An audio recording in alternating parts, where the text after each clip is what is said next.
the U.S. on the right track or the wrong track right now? New numbers out this morning offer a new snapshot of how Americans are really feeling about the direction of the country at the moment.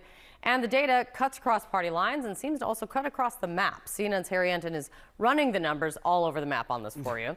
Harry, what'd you find? I like going traveling, Kate Paul. We all do. We all do. Look, you know, what it was, the NBC News poll came out this weekend, and I saw this wrong track number, and it just kind of jumped out to me because it was 66%. And one of the things I always like to look at is, you know, Donald Trump historically has done better than his polling suggested, but this right track, wrong track numbers have generally tracked with what actually the country is feeling. We see 66% there, more than 3 in 5 Americans who say the country's on the wrong track. Ipsos, 61%.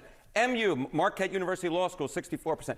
Gallup, 74% of Americans say they are dissatisfied with the state of the nation. You see it on your screen right there. And all of these numbers that I could find were the highest percentage who said that the country was on the wrong track since Donald Trump took office. It's not just Trump's poll numbers, his disapproval that's going higher and higher and higher. It's the wrong track numbers that are going higher and higher as well.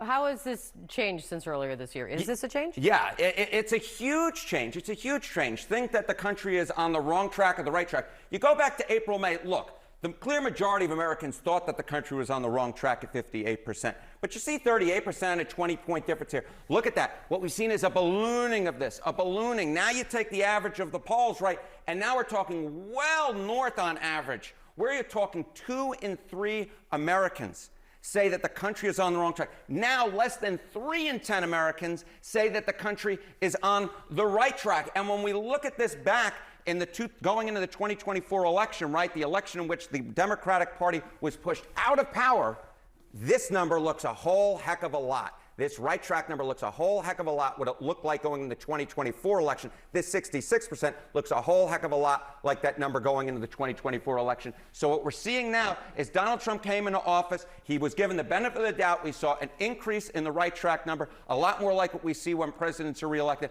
But those numbers have receded. That right track has receded, and that wrong track has gone way up. All of a sudden, the American people aren't just turning on Donald Trump. They are seeing the country he has taken the direction in, and they are saying, you know what? This country is on the wrong track. So if this holds, what does this mean for the midterms? You're already kind of alluding to it. I am alluding, you know, sometimes you can follow along on the thread that I pull out, and Kate pulls it out and tells the story for me. And we see it right here. I mean, look, Press Party didn't lose House seats. Midterms since 1978. Percentage said the country was on the wrong track. 46% in 2002, 38% in 1998, the 66% now, the 66%, a lot of numbers on the screen right now who say the country's on the wrong track. This doesn't look anything like those midterms where the president's party didn't lose seats. The Republican Party is on track to lose the House of Representatives if the wrong track numbers look anything like they do right now.